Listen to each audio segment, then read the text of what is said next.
Welcome friends, welcome to our YouTube channel.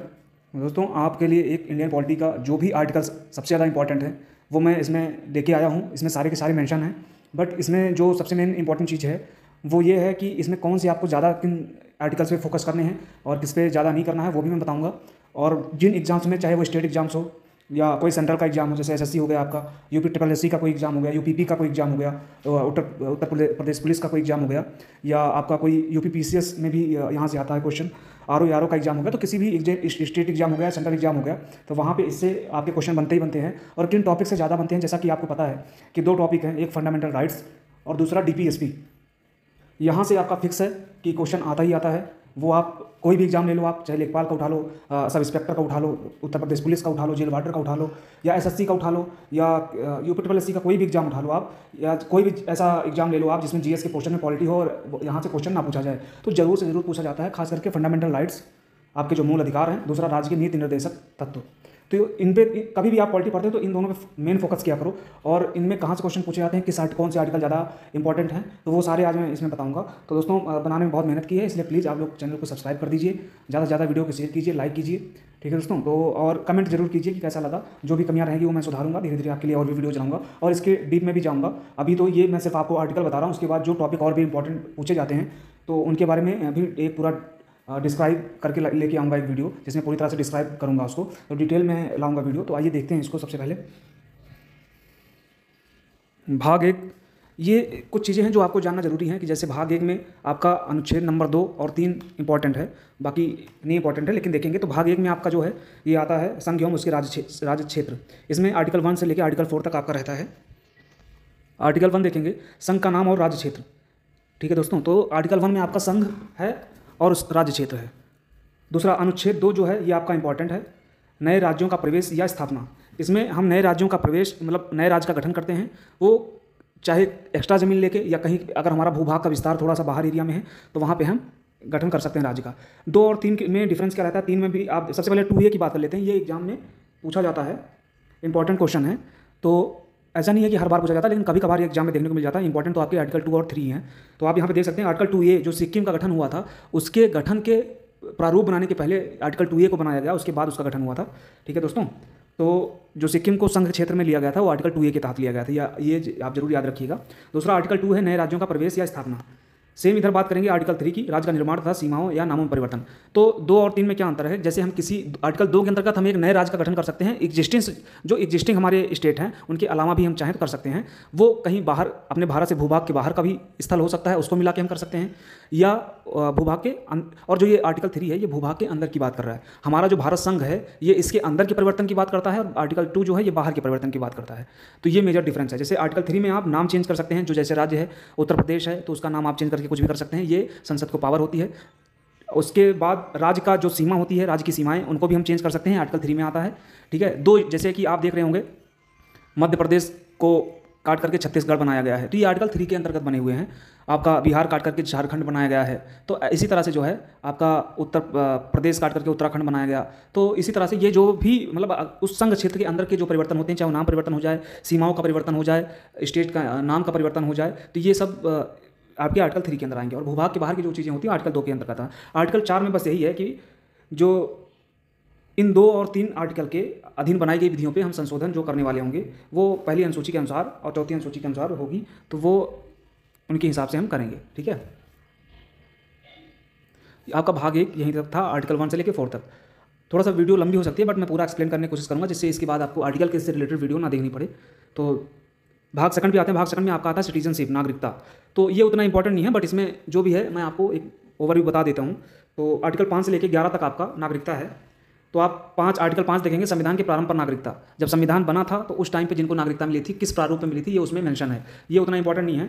Main आपका जो important है, एक अनुच्छेद 6 है, अनुच्छेद 7 है, अनुच्छेद 8 है और अनुच्छेद 9 है। तो इसमें देखेंगे अनुच्छेद 6 में क्या है कि भारत आने वाले व्यक्तियों को नागरिकता, जो लोग पाकिस्तान से माइग्रेट होकर आए थे उनको नागरिकता किस प्रारूप के अनुसार दी गई है? 6 के अनुसार, ठीक है। तो अनुच्छेद 7 में क्या है? पाकिस्तान जाने वालों की नागरिकता। मतलब आप इस तरह से याद कर सकते हैं, जो लोग यहाँ से सताए गए, भारत में उनको लगा कि हमें दिक्कत हो रही है इसीलिए तो पाकिस्तान गए, तो इस हिसाब से आप याद करने को कुछ भी बना सकते हैं। तो अनुच्छेद 7 में है। बहरहाल मैं आपको बता दूं नागरिकता इतना इंपॉर्टेंट नहीं है, इससे ज़्यादा नहीं पूछा जाता। मेन आपका मूल अधिकार है। एक ओवरव्यू के लिए मैं आपको बता दे रहा हूँ। तो अनुच्छेद 8 में है भारत के बाहर रहने वाले व्यक्तियों की नागरिकता, जैसे जो एनआरआईज हैं जो विदेशों में रहते हैं उनकी नागरिकता किस बिहाफ पे दी जाती है या किस बिहाफ पे दी जा सकती है। जैसे पता चला कि कोई यहाँ से गया मेंबर एनआरआई हो गया, किसी विदेश में रहने लगा, उसका जो बच्चा होता है उसको कैसे नागरिकता मिलती है, तो उन सब के बारे में वर्णन है। आगे 9 नंबर पर देखेंगे जो विदेशी राज्य, ये मेन इंपॉर्टेंट है। विदेशी राज्य की नागरिकता लेने पर, विदेशी राज्य का मतलब होता है देश यहाँ पे, तो अगर आप किसी दूसरे देश की विदेशी राज्य की नागरिकता लेते हैं तो अब आपकी नागरिकता यहाँ पे रद्द हो जाएगी। उसके सारे के सारे जो है जो क्लॉज हैं प्रारूप हैं इसमें दिए गए हैं। दूसरा है अनुच्छेद 10 नागरिकता के अधिकारों का बना रहना, ठीक है। अनुच्छेद 11 है संसद द्वारा नागरिकता के लिए कानून का विनियमन। तो आपको दोस्तों बता दूं जो नागरिकता का कानून है ये संघ का विषय होता है। आप जानते हैं कि 3 सूचियाँ होती हैं, संघ सूची, राज्य सूची और समवर्ती सूची। संघ सूची जो होती है उसमें संघ के विषय होते हैं, उस पर कानून सिर्फ संघ बना सकता है। राज्य सूची जो होती है उस पर सिर्फ राज्य कानून बना सकता है, और समवर्ती सूची जो होती है उस पर राज्य और संघ दोनों मिलकर कानून बनाते हैं। तो कभी भी अगर संघ, राज्य और कहाँ ये होता है, कभी कभी राज्य सूची के विषयों पर संघ भी कानून बनाता है, बट उसका जो नियम है वो अलग है। वो क्या होता है कि राज्यसभा में पहले राज्यसभा द्वारा लाया जाता है, पूर्ण बहुमत से पास किया जाता है, फिर उसको लोकसभा में दिया जाता है, फिर उसके बाद संसद निर्माण करती है किसी ऐसे विषय का जो राज्य के लिए बहुत इंपॉर्टेंट हो। जैसे आपका जीएसटी बिल, तो जीएसटी जो है ये राज्य की सूची का विषय था, बट इस पर क्या, इसको फिर समवर्ती में डाल दिया गया। समवर्ती में इसलिए डाल दिया गया क्योंकि इस पर संघ और राज्य दोनों को कानून बनाना था। तो राज्य ये आपका जीएसटी जो है या टैक्स जो है ये समवर्ती सूची के में आते हैं। तो इसमें क्या है कि जीएसटी आपका सबसे पहले राज्यसभा ने पास किया कि ये राज्य का अहम मुद्दा है, इसलिए इसको पहले संसद से पास कराया जाएगा। तो संसद ने फिर इस पर कानून बनाया, ठीक है। तो राज्यसभा आपका इसमें हेल्प करती है। राज्यसभा उन चीज़ों को, उन टॉपिक को नॉमिनेट करती है जिन पे संसद को कानून बनाना है, जो कि राज्य सूची के विषय में आते हैं, ठीक है दोस्तों। तो आपका ये जान लीजिए कि जीएसटी जो है समवर्ती सूची का विषय है। ये आपकी रही नागरिकता की बात। अब यहाँ से आपका मेन टॉपिक शुरू होगा जो कि आर्टिकल का शुरू होगा। आर्टिकल 12 से लेकर आर्टिकल 35 तक ये आपका जो है ये मूल अधिकार है और ये बहुत इंपॉर्टेंट है, और हर एक को इसमें अच्छे से एक्सप्लेन करते चलेंगे दोस्तों। इसको जो है 6 भागों में बांटा गया है। पहले 7 भाग था, फिर एक भाग को डिलीट कर दिया गया, तो अभी 6 भाग हैं, जिनमें राइट सबसे पहला आता है राइट टू इक्वलिटी, आर्टिकल 14 से लेकर 18 तक। समानता का जो अधिकार है वो आर्टिकल 14 से लेकर 18 तक है। कभी कभी ये डायरेक्ट एग्जाम में पूछ लिया जाता है कि समानता का अधिकार किस निम्नलिखित में से किस आर्टिकल में है, और ये मैं भाग इसलिए करा रहा हूँ क्योंकि ये इंपॉर्टेंट है। आपका आर्टिकल 12 से 35 इस बार आप अगर लेखपाल का एग्जाम देखेंगे तो उसमें डायरेक्ट पूछा गया था कि डीपीएसपी कहाँ से कहाँ तक है, ठीक है दोस्तों। तो आर्टिकल ऐसे पूछे जाते हैं, पीछे भी कई एग्जाम देखोगे आप तो उसमें फंडामेंटल राइट्स डीपीएसपी के डायरेक्ट क्वेश्चन आ जाते हैं कि ये किस आर्टिकल से किस आर्टिकल तक है, तो ये भी ध्यान हम रखेंगे। दूसरा आ जाता है समानता का अधिकार जो है आपका आर्टिकल 14 से 18 तक है। स्वतंत्रता का अधिकार जो है दूसरा ये आर्टिकल 19 से लेकर 22 तक है, ठीक है। फिर राइट अगेंस्ट एक्सप्लॉयटेशन जो है आपका आर्टिकल 23 और 24 में है। आर्टिकल चौथा है right to freedom of religion, ठीक है। धर्म की स्वतंत्रता का अधिकार जो है वो आर्टिकल 25 से 28 तक है। कल्चरल एंड एजुकेशनल राइट्स जो है आपका आर्टिकल 29-30 में है, ठीक है। और छठा आपका आ जाता है राइट टू कॉन्स्टिट्यूशनल रेमेडीज, ये आर्टिकल 32 में है दोस्तों। आर्टिकल 32 आपका और आर्टिकल 226 ये बहुत ही इंपॉर्टेंट है। अभी आगे आपको मैं बताऊंगा फंडामेंटल राइट्स में इनके क्या हमारे बेनिफिट्स हैं, तो उन सब के बारे में डिस्कस करूंगा, क्योंकि आर्टिकल 32 और आर्टिकल 226 ये बहुत ही इंपॉर्टेंट है और इसको हम आगे डिस्कस करेंगे। अधिकतर एग्जाम में पूछा जाता है, वैसे भी हमें समझना चाहिए। देखो पॉलिटी क्या है, किसी आप सब्जेक्ट के तौर पर मत लीजिए, इनकी जानकारी आपको होनी चाहिए। आप एक देश में रहते हैं तो वहाँ के नियम कानून के बारे में आपको पता होना चाहिए कि क्या हमारे अधिकार हैं। तो आइए अब आगे देखते हैं। सबसे पहला अनुच्छेद 12 है राज्य की परिभाषा। दोस्तों अनुच्छेद 12 से 35 आप कंप्लीट करो। अनुच्छेद 36 ये दोनों राज्य की परिभाषा का वर्णन करते हैं और सेम परिभाषा है, ठीक है, जिसमें आपके सब कुछ आ जाते हैं। वो चाहे नगर पालिका म्यूनसिपालिटी जो मतलब इनसे राज्य और इन सबसे मिलकर जो है आपका एक पूरा राज्य बनता है, वो सारे निकाय आ जाते हैं इसमें। अब अनुच्छेद 13 की बात करते हैं। अनुच्छेद 13 में है मूल अधिकारों को असंगत या अल्पीकरण करने वाली विधियाँ।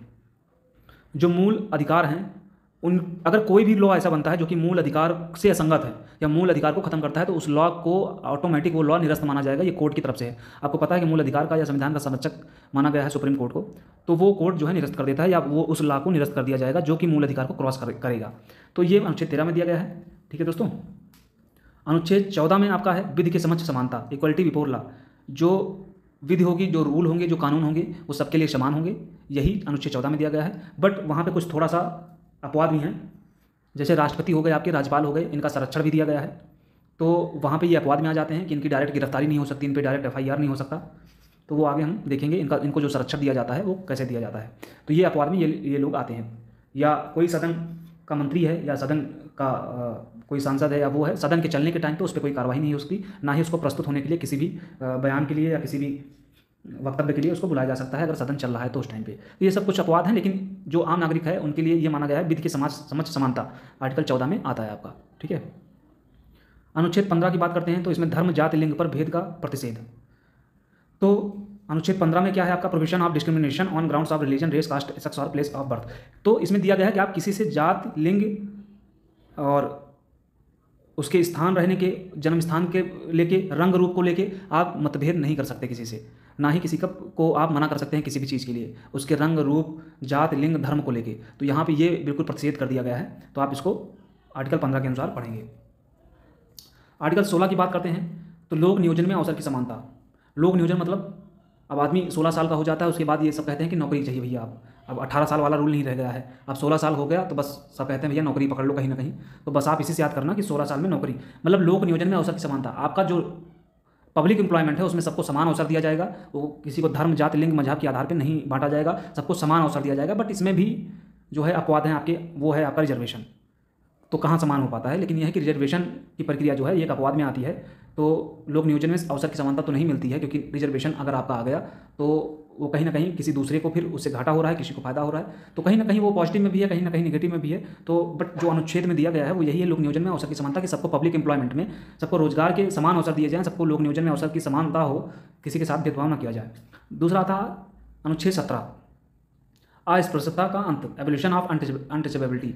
तो अस्पृश्यता आप देखते थे कि बहुत पहले कितना रूढ़िवादिता फैली थी। लोग कुछ लोग थे जो एक कुएं से पानी भर लें तो लोग उस कुएं से पानी नहीं भरने देते थे उनको, और कई भी चीज़ें थी, आप लोग जो लोग गांव के होंगे वो बेहतर जानते होंगे। तो इसका अंत जो है वो अनुच्छेद 17 में किया गया है, और इसको बताया गया है कि अस्पृश्यता जो है ये इसका अंत करना चाहिए, ये अनुच्छेद 17 में दिया गया है। अनुच्छेद 18 है उपाधियों का अंत, एबोलिशन ऑफ टाइटल्स। तो जो आप जैसे कहीं से भी उपाधि लेते हैं, तो आपको जैसे आप किसी विदेश से या कहीं से भी कोई उपाधि आपको अगर मिल रही है तो सबसे पहले आपको गवर्नमेंट से उसके लिए परमिशन लेना पड़ेगा, ठीक है। और आप अपने आगे कोई भी उपाधि नहीं लगा सकते हैं बिना उसके, इसीलिए उपाधियों का अंत किया गया है यहाँ पे अनुच्छेद 18 में। अनुच्छेद 19 की बात होती है वाक की स्वतंत्रता। दोस्तों कई बार क्वेश्चन पेपर में ये क्वेश्चन पूछता है कि प्रेस की स्वतंत्रता कहाँ वर्णित है। तो जब भी ऐसा बोलेगा, जब भी ऐसा क्वेश्चन पूछेगा तो आपका ये आर्टिकल 19 में निहित है। प्रेस की स्वतंत्रता, वाक मतलब बोलने की स्वतंत्रता जो भी है आपकी ये, और प्रेस की स्वतंत्रता जो वो पूछता है वो आर्टिकल 19 में आपकी निहित है। तो ये आपको ध्यान देना है। अनुच्छेद 20 में है अपराधों के दोष सिद्धि के संबंध में संरक्षण। अगर आपने कोई अपराध किया है तो आपके दोष सिद्धि के लिए आपको वकील मिलेगा, और आप उस वकील से केस लड़ सकते हैं अपनी दोष सिद्धि के लिए, ये प्रावधान दिया गया है। अनुच्छेद 21 में प्राण और दैविक स्वतंत्रता।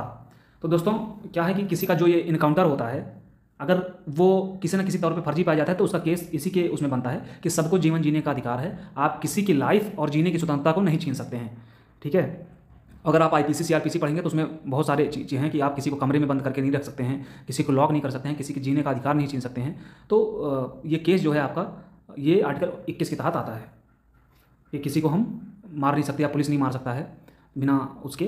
तो ये आपका 21 में आएगा। 21 का जो है आपका, ये जो DPSP में आपका अनुच्छेद है वो अमेंडमेंट होकर इसमें आया था। इसमें शिक्षा का अधिकार दिया गया है 6 से 14 वर्ष के बच्चों को, इसमें शिक्षा अधिकार दिया गया था। तो ये आर्टिकल 21 का बाद में अमेंडमेंट हुआ था, आई थिंक 86 अमेंडमेंट था ये 2002 का, ये आगे भी बात करेंगे। तो 21 का में आपका शिक्षा का अधिकार आया था। अनुच्छेद 22 में है कुछ दशाओं में गिरफ्तारी से संरक्षण।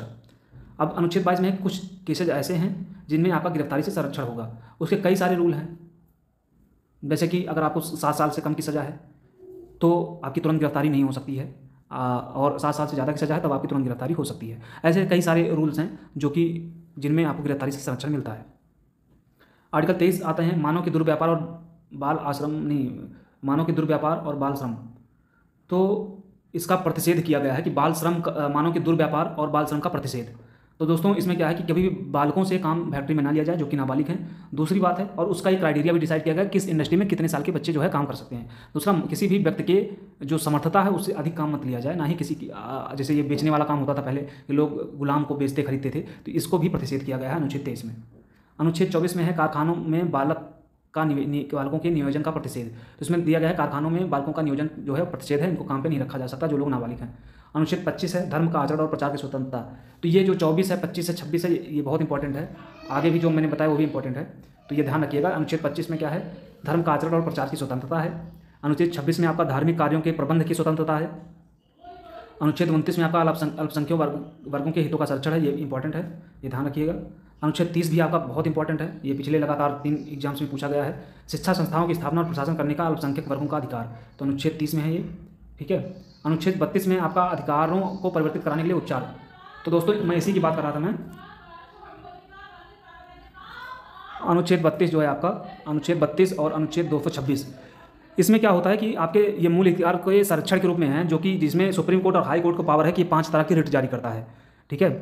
तो अनुच्छेद 32 के तहत जो रिट जारी करता है वो है सुप्रीम कोर्ट आपका, और राज्य में आपका है हाई कोर्ट जो आर्टिकल 226 के तहत जारी करता है। तो इसमें सबसे पहले आपको हाई कोर्ट जाना है, और ये रिट जारी करने का जो अधिकार है सिर्फ हाई कोर्ट और सुप्रीम कोर्ट का है। तो आर्टिकल 226 के अंतर्गत आपका हाई कोर्ट रिट जारी करता है। उसमें क्या है कि सरकारी अधिकारियों के काम ना करने का ब्यौरा, उस पर रिट जारी करता है, या कोर्ट ने कोई गलत डिसीजन दे दिया है तो उस पर रिट जारी करता है, या डिसीजन नहीं दिया है उसके पहले जो रिट जारी होती है। तो ये अलग तरह से मैं आपको इसको सब बताऊँगा, इसमें सारे मेंशन है, ठीक है। तो दोस्तों ये दोनों भी बहुत इंपॉर्टेंट है। पूरा फंडामेंटल राइट जो अभी मैंने बताया आपका 12 से लेके अब 35 तक, ये पूरा बहुत इंपॉर्टेंट है आपका फंडामेंटल राइट। इसको जरूर तैयार करिए। इसमें से आपका हर एक एग्जाम में एक क्वेश्चन फिक्स है, या आप मान के चलिए मिनिमम एक क्वेश्चन मैं कह रहा हूँ, मिनिमम एक क्वेश्चन आपका फिक्स है। हर एक एग्जाम, कोई भी एग्जाम हो जिसमें पॉलिटी पूछा जाएगा, ये पूछा जाएगा। अब बात करते हैं डीपीएसपी। तो इसमें से भी आपका मिनिमम एक क्वेश्चन फिक्स है, जहाँ तक कि है 2 से 3 क्वेश्चन भी आ जाते हैं कई एग्जाम में, और जैसा कि आपको देखने को मिला होगा इस बार एग्जाम्स में। तो ये डीपीएसपी और फंडामेंटल राइट्स ये बिल्कुल आपका तैयार होना चाहिए। इसमें या मान के चलिए कोई भी पॉलिटिकल एग्जाम देते हैं इससे बाहर नहीं आएगा क्वेश्चन, इसमें से क्वेश्चन आने ही आने हैं। अब इसमें देखते हैं अनुच्छेद 37 जो है आपका 36 जो है आपका, ये 36 से 51 तक है आपका आर्टिकल, भाग 4 जो है राज्य के नीति निर्देशक तत्व। तो ये आपका अनुच्छेद 36 जो है वो राज्य की परिभाषा बताता है। अनुच्छेद 37 में जो है आपका ये अंतर्विष्ट तत्वों का लागू होना बताता है कि इसके जो जैसे क्या है डीपीएसपी, ये किसी पे बाध्यता नहीं है, किसी राज्य पे बाध्यता नहीं है कि उसको करना ही है, और ना ही आप किसी न्यायालय में केस दर्ज कर सकते हैं कि इस डीपीएसपी के इस आर्टिकल में ये लिखा गया है बट राज्य की तरफ से मुझे ये सुविधाएं नहीं दी जा रही हैं, इसका आप केस नहीं कर सकते हैं, क्योंकि न्यायालय द्वारा ये अपरिवर्तनीय है। ये आपको ध्यान रखना पड़ेगा। मूल अधिकार जो है आपके न्यायालय द्वारा परिवर्तनीय है, और ये डीपीएसपी जो है न्यायालय द्वारा अपरिवर्तनीय है, इसको बदला नहीं जा सकता है, ना ही किसी पर बाध्यता आरोपित की जा सकती है किसी राज्य पर कि आपको इसको करना है। अगर उसके सही आचरण में राज्य अगर चाहे तो उसको कर सकती है, ये उसकी रिस्पॉन्सिबिलिटी बनती है करना, बट बाध्यता उस पर आरोपित नहीं कर सकते हैं। तो यही 37 में बताया गया है। 39 आपका इंपॉर्टेंट है, क्योंकि आपसे डायरेक्ट क्वेश्चन पूछता है। आप ये घा वाला क्वेश्चन देखेंगे, पुरुषों और स्त्रियों का समान कार्य के लिए समान वेतन किस अनुच्छेद में दिया गया है, तो आपका आर्टिकल 39 में दिया गया है, ठीक है। ये डायरेक्ट क्वेश्चन आपसे पूछता है, ये आपको ध्यान रखना है। दूसरा पूछता है पुरुष और स्त्री सभी नागरिकों को समान रूप से जीविका के पर्याप्त साधन प्राप्त करने का अधिकार हो, ये जो है आपका अनुच्छेद 39 से पूछता है। ये दोनों आपको ध्यान रखना है, खास करके ये घा वाला, ये कई एग्जाम में पूछा गया है। नेक्स्ट आते हैं 39 का, समान न्याय और निःशुल्क विधिक सहायता। ये बहुत इंपॉर्टेंट है, मैं बता रहा हूँ कि इसमें ये सारे इंपॉर्टेंट हैं, ये आपको ध्यान रखने हैं। ग्राम पंचायतों का संगठन बहुत इंपॉर्टेंट है। समान न्याय, ये 39 का जो दिया गया है इसमें यह है कि राज्य के सभी जो नागरिक हैं उनको समान न्याय मिले, निःशुल्क विधिक सहायता मिले, जिसके लिए आपको पता है कि जिले स्तर पे, राज्य स्तर पे और ग्रामीण स्तर पे एक न्यायालय का गठन हुआ है, जिस पे सबकी सुनवाई होती है और सबको समान विधिक न्याय कम से कम शुल्क में या फ्री ऑफ कॉस्ट ये दिया जाता है फैसला, ठीक है दोस्तों। तो 39 का में आपको समान न्याय और निःशुल्क विधिक सहायता है। 40 में आ जाते हैं, अनुच्छेद 40 में आपका ग्राम पंचायतों का संगठन है। ये गांधी जी के प्रिंसिपल के तौर पे माना जाता है। तो ग्राम पंचायतों का जो संगठन माना जाता है ये अनुच्छेद 40 में है, ये बिल्कुल ध्यान रखिएगा, बहुत इंपॉर्टेंट है, ठीक है। तो आप ऐसे याद कर सकते हैं अनुच्छेद 40 मतलब 40% लोग जो है वो गाँव में रहते हैं, ये आप मान सकते हैं। तो ग्राम पंचायत का संगठन होता है, ठीक है। अनुच्छेद 41 में कुछ दशाओं में काम, शिक्षा और लोक सहायता पाने का अधिकार। अब इसको आप ऐसे याद कर सकते हैं कि जब गांव में रहते हैं लोग, ग्राम पंचायत का संगठन हो जाता है, तो उसमें उस ग्राम पंचायत का काम क्या होता है, तो अनुच्छेद 41 में ये काम होता है कि काम, शिक्षा और लोक सहायता पाने का अधिकार नागरिकों को देना होता है। मतलब उनको काम देना होता है, ग्राम पंचायत का काम है काम देना। आप जैसे नरेगा मनरेगा देख रहे होंगे। शिक्षा देना होता है, अब प्राइमरी में ग्राम प्रधान को अधिकार होता है चेक करने का कैसे शिक्षा दिया जा रहा है। और लोक सहायता जो सरकार की सहायताएं हैं उनको देने का ये काम होता है ग्राम पंचायत का। तो इस तरह से आप याद कर सकते हैं कि ग्राम पंचायत का संगठन हुआ अनुच्छेद 40 में, उसके बाद 41 में कुछ दशाओं में काम, शिक्षा और लोक सहायता पाने का अधिकार। अनुच्छेद 42 में है आपका काम का न्याय संगत और मानवोचित दशाओं का प्रसूति सहायता का बंद। जो काम होना चाहिए, जो काम मिलता है वो न्याय संगत होना चाहिए। ऐसा नहीं कि आदमी की कैपेसिटी है 10 मीटर गड्ढा खोदने की, आपने उसको दे दिया 100 मीटर का, तो उस कैपेसिटी के हिसाब से आपको काम देना है, ठीक है। बाकी अगर कोई प्रेग्नेंट वुमेन है तो उसको उस हिसाब से रिलीफ देना है, ये भी इसमें वर्णन किया गया। अनुच्छेद 43 से कर्मकारों के लिए निर्वाह मजदूरी। जो काम करने वाले कैंडिडेट हैं, कर्मकार हैं, उनको उनकी जो रिस्पॉन्सिबिलिटी है, उनका जो काम है उसके अकॉर्डिंग जो उनकी मजदूरी बनती है, जो भी उनका सैलरी बनती है वो उनको देना होगा। एक नियत मजदूरी निर्धारित करनी होगी। ऐसा नहीं है कि काम आप ज़्यादा ले रहे हो और सैलरी कम दे रहे हो। तो ये इसमें अनुच्छेद 43 में दिया गया है। अनुच्छेद 43 काम में दिया गया है उद्योगों के प्रबंध में कर्मकारों का भाग लेना। ऐसा नहीं है कि सिर्फ उनको आपने काम लगा दिया वो लगा दिया। अगर आपने कोई मैनेजमेंट बनाया है तो उस मैनेजमेंट में उनकी भागीदारी होनी चाहिए, जिसको यूनियन बोलते हैं हम। जैसे आप बड़ी बड़ी कंपनियों में देखते हो कि यूनियन होता है, यूनियन का एक हेड बैठता है जो मैनेजमेंट से डायरेक्ट मीटिंग करता है अपने मजदूरों के लिए, अपने कर्मकारों के लिए। तो इनको मैनेजमेंट में दिया गया है। 43B जो है आपका ये promote voluntary information autonomous functioning democratic society control and professional management of cooperative societies. तो ये जो है कोऑपरेटिव सोसाइटीज़ जो हैं, सहकारी समितियों को बढ़ावा देने के लिए आर्टिकल 43B बनाया गया है। ये इंपॉर्टेंट है, क्वेश्चन पूछा जाता है आपका एग्जाम में, ये बहुत इंपॉर्टेंट है। इसमें आप हिंदी में लिखना, इसमें लिखा नहीं है। 43B सहकारी समितियों को बढ़ावा देना, ये 43B के अंतर्गत आता है। ये बहुत ही इंपॉर्टेंट है। एक ये ग्राम पंचायत का संगठन, सहकारी समितियों को बढ़ावा देना। अनुच्छेद 44 आपका बहुत इंपॉर्टेंट है, नागरिकों के लिए एक समान सिविल संहिता। अनुच्छेद समान सिविल संहिता आप इससे याद कर सकते हैं 44, 4 और 4 दोनों समान हैं, इसलिए यहाँ पे समान सिविल संहिता लागू होगी। इस हिसाब से आप याद कर सकते हैं कि 4 और 4 समान है तो समान सिविल संहिता यहाँ पे होगी। तो दोस्तों आपको बता दें कि समान सिविल संहिता सिर्फ एक ही राज्य में अभी तक लागू है, जबकि इसको लागू होना है पूरे के पूरे राज्यों में, जो भारत के जितने भी राज्य हैं सब में लागू होना है। बट अभी सिर्फ एक ही राज्य में लागू है, उसका नाम गोवा है, जहाँ पे समान सिविल संहिता लागू हुई है। और ये सरला मुद्गल बनाम भारत राज्य जो केस हुआ था उसके अंतर्गत यही है कि इसको सारे राज्यों में लागू किया जाएगा, बट अभी सिर्फ गोवा में लागू है। अनुच्छेद 45 में बात करेंगे 6 वर्ष से कम बालकों के लिए निःशुल्क और अनिवार्य शिक्षा का उपबंध। तो दोस्तों आपको बता दूं कि अनुच्छेद 45 जो है ये है 6 वर्ष से कम बालकों के लिए, यही अमेंडमेंट होकर आपका आर्टिकल 21 का में गया है, जहाँ पे आपको शिक्षा का अधिकार दिया गया है मूल अधिकार में। ठीक है, तो आप इसको याद कर सकते हैं। आर्टिकल 45 मतलब 4, 5 उसके बाद 6 आ जा रहा है, 6 वर्ष से कम। तो आपको ये याद करनी है कि आर्टिकल 45 में 6 वर्ष से कम बालकों के लिए निःशुल्क और अनिवार्य शिक्षा का उपबंध है। तो 4 और 5 45 में ही है, उसके बाद 6 आएगा तो 6 वर्ष से कम। ठीक है, आप इसको ऐसे याद कर सकते हैं। अनुच्छेद 46 में है SC ST और अन्य दुर्बल वर्गों की शिक्षा और अर्थ संबंधी हितों की अभिवृद्धि। तो ये भी क्वेश्चन इंपॉर्टेंट है, ये पूछा जाता है कि SC ST और अन्य दुर्बल वर्गों की शिक्षा और अर्थ संबंधी हितों की अभिवृद्धि किस अनुच्छेद में है DPSP के। तो आर्टिकल 46 में है, यह ध्यान रखिएगा। दूसरा ये भी इंपॉर्टेंट है आर्टिकल 47। ये क्यों इंपॉर्टेंट है? पोषाहार स्तर और जीवन स्तर को ऊंचा करने तथा लोक स्वास्थ्य का सुधार करने का राज्य का कर्तव्य। तो पोषाहार स्तर 47 अनुच्छेद 47 है। 47 से सत्तू आप याद कर सकते हो, सत्तू खाता है ना आदमी, जो पोषाहार स्तर का बहुत अच्छा स्रोत है। पहले के लोग सत्तू खाते थे, तो आप यहाँ से याद करते हो 47 मतलब सत्तू, सत्तू मतलब 47। तो 47 में पोषाहार स्तर को बढ़ावा दिया गया है। और जो आपका मद्य निषेध है, दारू जो पाबंदी लगती है मद्य निषेध, ये इसी में है अनुच्छेद 47 में। ठीक है दोस्तों, तो ये ध्यान रखिएगा। अनुच्छेद 48 आपका आता है कृषि और पशुपालन का संगठन। तो इसमें कृषि और पशुपालन का संगठन की बात की गई है अनुच्छेद 48 में। ये बहुत इंपॉर्टेंट है, ये भी मैं कह रहा हूँ DPSP और मूल अधिकार में ऐसा आप नहीं कह सकते कि ये आर्टिकल इंपॉर्टेंट नहीं है, इसलिए आपको सारा पढ़ना है। अनुच्छेद 48 का में पर्यावरण, वन तथा वन्य जीवों की रक्षा ये दी गई है। और दोस्तों आपका इसी में जो गौ हत्या निषेध का आया था कानून, वो इसी में बनाया गया है, तो ये ध्यान रखिएगा आप। अनुच्छेद 49 में ये सारे इंपॉर्टेंट हैं जो मैं बता रहा हूँ आपको। अनुच्छेद 49 भी आपका राष्ट्रीय महत्व के स्मारकों, स्थानों और वस्तुओं का संरक्षण।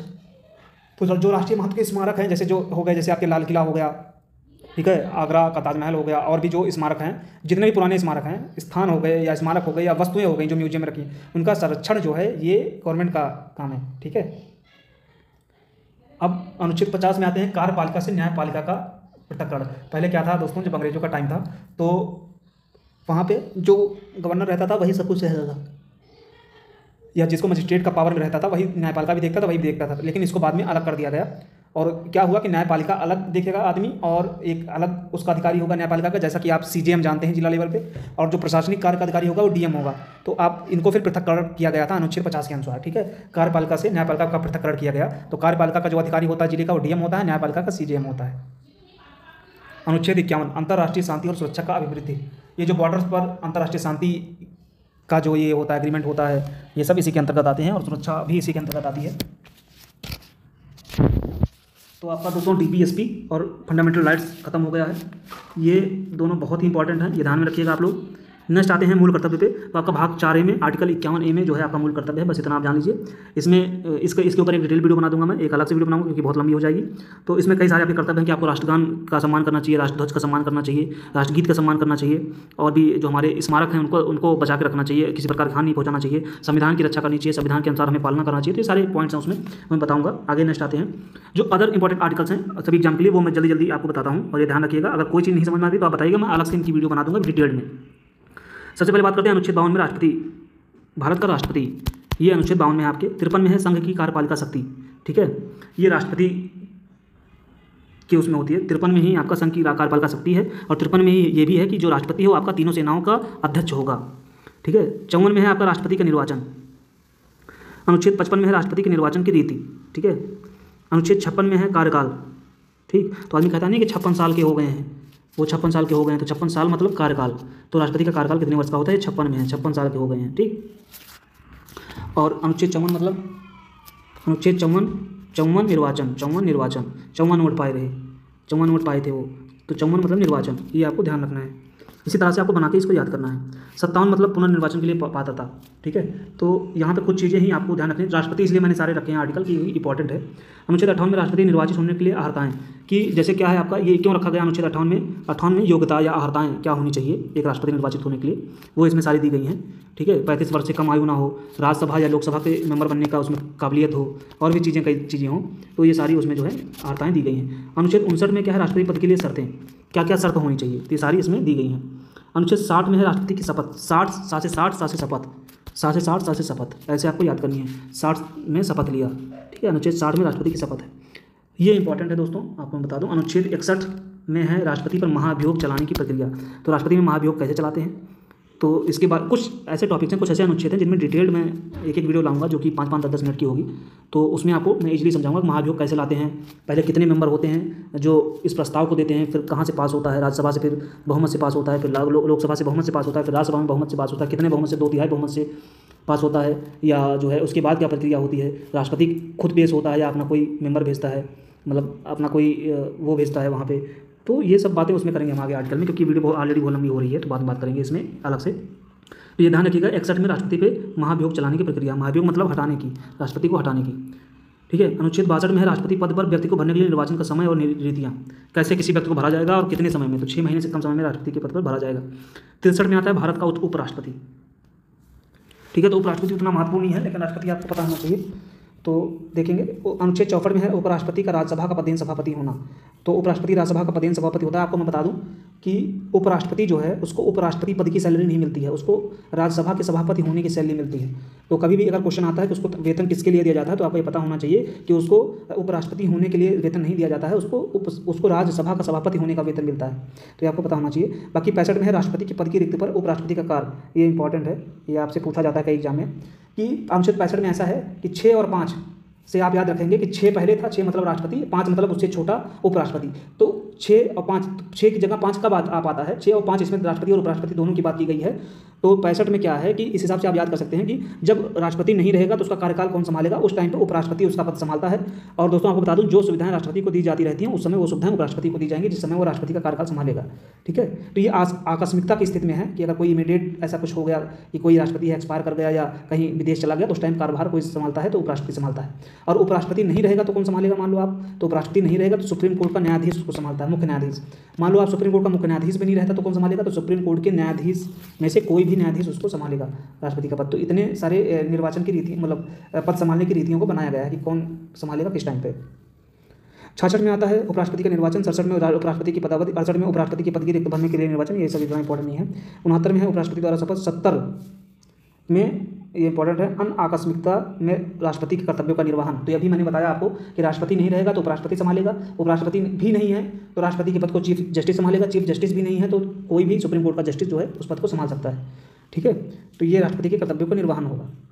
अनुच्छेद 71, ये इंपॉर्टेंट है, अनुच्छेद 71 आपका, ये कई बार क्वेश्चन पूछा गया है। राष्ट्रपति और उपराष्ट्रपति के निर्वाचन संबंधित विषय, या आप कह सकते हो विवाद, कौन सुलझाता है, तो सुप्रीम कोर्ट सुलझाता है। अगर राष्ट्रपति या उपराष्ट्रपति के निर्वाचन में कोई विवाद हो गया, कोई भी विषय पर चर्चा हो रही है तो उसको सुप्रीम कोर्ट सुलझाएगा। अनुच्छेद 71 इंपॉर्टेंट है। अनुच्छेद 72 आपका बहुत इंपॉर्टेंट है, क्षमादान की शक्ति राष्ट्रपति की, यहाँ राष्ट्रपति की क्षमादान की शक्ति की बात हो रही है तो अनुच्छेद 72 में है। ठीक है, अनुच्छेद 73 में है संघ की कार्यपालिका शक्ति का विस्तार। अनुच्छेद 74 में ये बहुत इंपॉर्टेंट है, अनुच्छेद 74 में राष्ट्रपति को सलाह देने के लिए मंत्रिपरिषद का गठन। ठीक है, अनुच्छेद 74 के अनुसार जो है मंत्रिपरिषद जो होगी केंद्र में वो राष्ट्रपति को सलाह देगी, उसी की सलाह के अनुसार राष्ट्रपति काम करेगा, वो चाहे क्षमा देने की बात हो या और कोई काम हो, मंत्रिपरिषद की सलाह से ही करता है। बाकी अनुच्छेद 75 मंत्रियों के बारे में ओपन, ये इंपॉर्टेंट है आपका। अनुच्छेद 76 भारत का महान्यायवादी, ये आपका जो महान्यायवादी है, अटॉर्नी जनरल जो जिसको बोलते हैं, ये आपका अनुच्छेद 76 में आता है। उसके बाद 77 में भारत सरकार के कार्य का संचालन। इसके बाद इंपॉर्टेंट है अनुच्छेद 78, राष्ट्रपति को जानकारी देने के प्रधानमंत्री का कर्तव्य है कि देश में क्या हो रहा है या क्या डिसीजन लिया है उसकी जानकारी वो राष्ट्रपति को देगा। ये अनुच्छेद 78 के तहत ये क्वेश्चन पूछे जाते हैं, वो इंपॉर्टेंट है। अब आ जाते हैं संसद पे दोस्तों। अनुच्छेद, अब आपको यहाँ से सिर्फ याद करना है लाइन से, अनुच्छेद 79 में मतलब 79 में संसद का गठन होता है। 80 में सबसे देखिए लोकसभा राज्यसभा में बड़ा होता है राज्यसभा। ठीक है, और लोकसभा जो होता है इसको ये इससे छोटा होता है, मतलब छोटा मतलब कि इसको नीचे का दर्जे का मानते हैं और राज्यसभा को बड़े दर्जे का मानते हैं। ठीक है, तो राज्यसभा जो आर्टिकल 79 है इसमें आपके संसद का गठन होता है। 80 में जो है राज्यसभा पहले आएगा, तो 80 में आपका राज्यसभा आता है, राज्यसभा की संरचना का वर्णन है। अनुच्छेद 81 में फिर लोकसभा की संरचना का वर्णन है। उसके बाद अनुच्छेद 83 में संसद के सदनों की अवधि है, कितना दिन तक चलेगा या मिनिमम कितना दिन चलना चाहिए, तो ये अवधि जो है 83 में दी गई है। अनुच्छेद 84 में संसद के सदस्यों के लिए अर्हता दी गई है।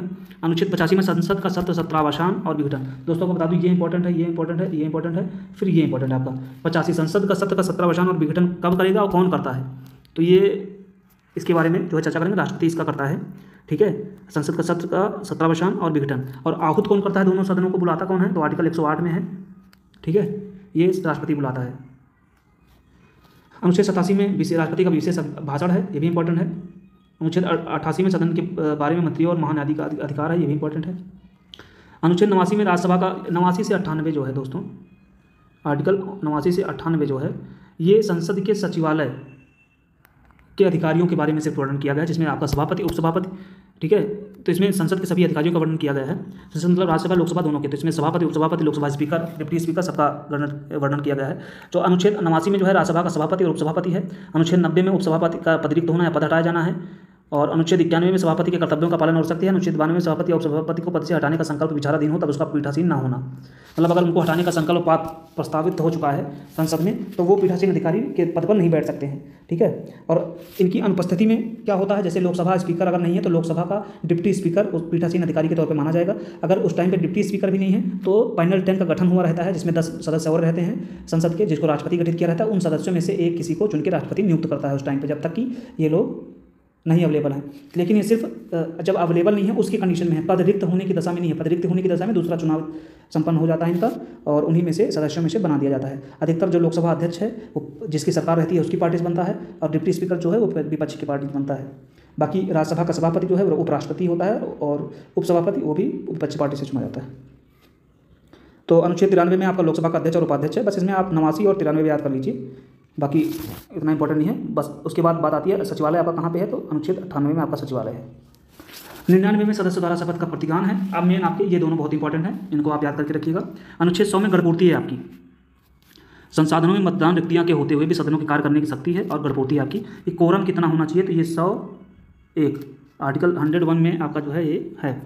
ठीक है, अनुच्छेद 108 में कुछ दशाओं में दोनों सदनों की संयुक्त बैठक है। ये किसके द्वारा की जाती है, राष्ट्रपति के द्वारा की जाती है संयुक्त बैठक। लेकिन ये उन्हीं मुद्दों पे संयुक्त बैठक होती है जो साधारण बिल होते हैं। ठीक है, कभी विधान विधेयक पे बैठक नहीं होती है सदनों की, सिर्फ ये साधारण बिलों पे बैठक कर सकते हैं, क्योंकि धन विधेयक में सिर्फ लोकसभा को मैक्सिमम पावर दी जाती है। अगर राज्यसभा नहीं भी पास करता है तब भी उसको कोई फर्क नहीं पड़ता, सिर्फ उसका सजेशन मांगा जाता है धन विधेयक पे, बाकी सब काम लोकसभा करती है। अगर वो सजेशन नहीं भी देता है तब भी कोई फर्क नहीं पड़ता। तो 108 में दोनों सदनों की संयुक्त बैठक है और 100 में गणपूर्ति है। 109 में ये सारे इंपॉर्टेंट है। 109 में धन विधेयक के संबंध में विशेष प्रक्रिया है। 110 में धन विधेयक की परिभाषा है। दोस्तों ये विधेयक है दोस्तों, इसमें ये दोनों बहुत ही पूछे जाते हैं क्वेश्चन, इंपॉर्टेंट है क्योंकि इसमें लोग कंफ्यूज होते हैं, तो आपको ये पता होना चाहिए। 10 में परिभाषा है, धन विधेयक की परिभाषा 110 में है और 109 में इसकी प्रक्रिया दी गई है धन विधेयक की। ठीक है, ये ध्यान रखिएगा, ये बहुत इंपॉर्टेंट है। 111 विधेयकों पर अनुमति, कोई भी विधेयक पास होता है उस पर राष्ट्रपति की अनुमति जरूरी होती है, और राष्ट्रपति के पास 3 ऑप्शन होते हैं, या तो नहीं देगा, या तो देगा अनुमति, या तो नहीं देगा, या तो होल्ड कर देगा। ठीक है, और ये सब विधेयक पर लागू नहीं होती। धन विधेयक है तो उस पर देना ही पड़ेगा। अगर कोई विधेयक होल्ड करता है तो उसको संसद साधारण बहुमत से पास करा के फिर से दोबारा भेजती है, तो राष्ट्रपति को उस पर अनुमति देनी पड़ती है। तो 111 पर विधेयकों पर अनुमति है। ठीक है, अनुमति देता है राष्ट्रपति। अनुच्छेद 112 बहुत इंपॉर्टेंट है, ये आपको पता है, वार्षिक वित्तीय विवरण है, इसको कहते हैं बजट। जो आपका बजट पेश होता है ये अनुच्छेद 112 के हिसाब से ही पेश होता है। बजट शब्द का उल्लेख संविधान में अपने यहाँ पे कहीं पे नहीं है। इसका उल्लेख जो है ये है वार्षिक वित्तीय विवरण के नाम से उल्लेख है, इसका बजट शब्द का उल्लेख नहीं है। तो अनुच्छेद 112 जो है आपका ये वार्षिक वित्तीय विवरण है, और ये राष्ट्रपति के द्वारा संसद में वित्त मंत्री के द्वारा प्रस्तुत किया जाता है। राष्ट्रपति द्वारा प्रस्तुत कराया जाता है राष्ट्रपति के परमिशन से, और वित्त मंत्री जो होता है केंद्र का वो प्रस्तुत करता है इसको बजट केंद्र में। अनुच्छेद 118 में है प्रक्रिया के नियम। अनुच्छेद 120 में संसद में प्रयोग की जाने वाली भाषा। अनुच्छेद 123 ये इंपॉर्टेंट है, अगर आपातकाल की दशा है संसद में या राज्य में या स्टेट में या देश में, तो उस समय कानून जो है वो राष्ट्रपति को बनाने का अधिकार है। राष्ट्रपति उस समय अध्यादेश लागू करवा सकता है, 123 में है। 124 में आपका उच्चतम न्यायालय की स्थापना और गठन है। 143 बहुत इंपॉर्टेंट है, उच्चतम न्यायालय से परामर्श करने की राष्ट्रपति की शक्ति है। बहुत एग्जाम में पूछा गया है, किसी भी मैटर पे उच्चतम न्यायालय के मुख्य न्यायाधीश से राष्ट्रपति को परामर्श करने की शक्ति मिली हुई है। वो चाहे तो किसी भी मैटर पे सुझाव मांग सकता है उच्चतम न्यायालय को, और उनको देना पड़ेगा। 148 बहुत इंपॉर्टेंट है, भारत का नियंत्रक और महालेखा परीक्षक है, इस पर इसको कैग बोलते हैं। ठीक है, तो ये 148 में है, ये ध्यान रखिएगा। 153 में राज्यों के राज्यपाल हैं। 154 में राज्य की कार्यपाल का शक्ति है। 155 में राज्यपाल की नियुक्ति है। 159 में राज्यपाल द्वारा, मतलब 153 में राज्यपाल हैं, ये ध्यान रखिएगा। 155 में राज्यपाल की नियुक्ति है, और 163 में राज्यपाल को सलाह देने के लिए मंत्रिपरिषद है। ठीक है, जो आपका उसमें 74 में थी, 74 में राष्ट्रपति को है। आप देखिए कोई भी, मैं आपको बताता हूँ,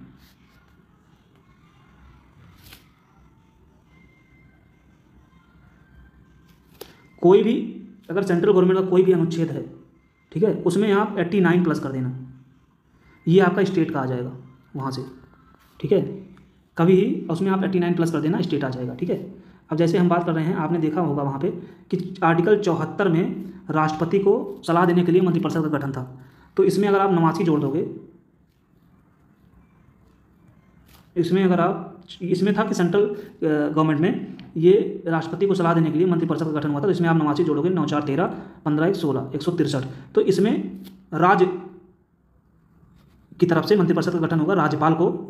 जैसे 74 में क्या था कि सेंट्रल गवर्नमेंट में मंत्रिपरिषद की स्थापना होगी, किसके लिए, राष्ट्रपति को सलाह देने के लिए, तो इसमें 89 आप जोड़े 163 में, अब आप आगे देखोगे तो राज्य में स्थापना होगी मंत्रिपरिषद की, राज्यपाल को सलाह देने के लिए, ठीक है। तो आप यहाँ पे देख सकते हो, ये अनुच्छेद 163 में राज्यपाल को सलाह देने के लिए मंत्रिपरिषद। ऐसे ही आप जो भी सेंट्रल गवर्नमेंट का है या सेंट्रल में बन रहा है अनुच्छेद, उसमें आप जिसमें 89 जोड़ोगे 89, वो राज्य की बता देगा आपको सीधे, ठीक है। तो राज्य की अलग से याद करने की जरूरत नहीं है। अब 165 में आपका राज्य का महाधिवक्ता आता है, ये इंपॉर्टेंट है। 216 में उच्च न्यायालय का गठन है, बस यही इंपॉर्टेंट है, थोड़ा सा आपको ऐसे पढ़ लेना है ओवर में। 226 अभी मैंने आपको बताया था, जिसमें मेरिट निकालने के लिए उच्च न्यायालय की शक्ति होती है, ठीक है। 231 में है आपका 2 या 2 से अधिक राज्यों के लिए एक ही उच्च न्यायालय की स्थापना होती है। 241 में राजसंघ राज्य क्षेत्र के लिए उच्च न्यायालय है। 243 इंपॉर्टेंट है आपका, पंचायत नगर पालिका एवं सहकारी समितियां इसमें है, इसको डिटेल में पढ़ेंगे आगे। 266 में संचित निधि है, बस ये जानने के लिए है आपके। 267 में आकस्मिकता निधि है। 280 में वित्त आयोग है, ये इंपॉर्टेंट है। दोस्तों जो संपत्ति का अधिकार आपका मूल अधिकार से हटाया गया था, वो आर्टिकल 300 का में आके फिर यहाँ पे मेंशन हुआ था। तो संपत्ति का अधिकार जो है, इसमें यही रूल आया था कि सरकार चाहे तो आपकी संपत्ति ले सकती है, बट उसके बदले आपको पैसा या कहीं और जमीन देगी, ठीक है।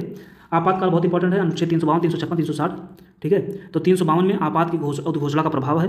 356 में जिसको स्टेट इमरजेंसी बोलते हैं वो यहाँ पे है 356 में, ठीक है। राज्यों में जो आपातकाल लगता है या जिसको राष्ट्रपति शासन बोलते हैं, तो राष्ट्रपति शासन जो लगता है ये आर्टिकल 356 के तहत लगता है। जो देश में पूरे आपातकाल लगता है वो 352 के तहत लगता है। 360 में आपका वित्तीय आपातकाल है, ये अभी तक एक भी बार नहीं लगा है देश में, ठीक है, लेकिन ये आपको जानने की जरूरत है। लगाता कौन है, राष्ट्रपति को पावर होती है लगाने की, ठीक है। तो इसके लिए जो है आपका 352 के लिए स्पेशल मेजोरिटी चाहिए आपका। 356 और 360 के लिए साधारण बहुमत चाहिए राष्ट्रपति शासन और वित्तीय आपातकाल लगाने के लिए, इसके लिए साधारण बहुमत चाहिए और इसके लिए स्पेशल मेजोरिटी चाहिए 352 के लिए। 368 जो है, जो भी संविधान संशोधन की प्रक्रिया होगी या संसद की शक्ति होगी, अनुच्छेद 368 के तहत ही संविधान संशोधन होगा। किसी भी आर्टिकल में संशोधन करना है किसी भी नियम में, तो आर्टिकल 368 के तहत ही उसमें संशोधन होगा। तो दोस्तों ये रही वीडियो, मैंने कोशिश की है कि जल्दी से जल्दी बनाऊँ, बट थोड़ा देर तभी लग गया होगा दोस्तों। तो प्लीज़ आप लोग वीडियो को ज़्यादा से ज़्यादा शेयर कीजिए, और इन सब टॉपिकों पे जो टॉपिक मुझे लगते हैं कि इन पे एक डिटेल वीडियो बनानी चाहिए, तो 5-10 मिनट की मैं एक वीडियो आपके सामने जरूर लेके आऊँगा। आप लोग भरपूर प्यार दीजिए अपना, और प्लीज़ लाइक कीजिए, सब्सक्राइब कीजिए, वीडियो को ज़्यादा से ज़्यादा शेयर कीजिए, जिससे मेरा मोटिवेशन बढ़े और आपके लिए मैं लेके आऊँ। तो हर सब्जेक्ट में मैं ऐसे ही बनाऊँगा। थैंक यू दोस्तों।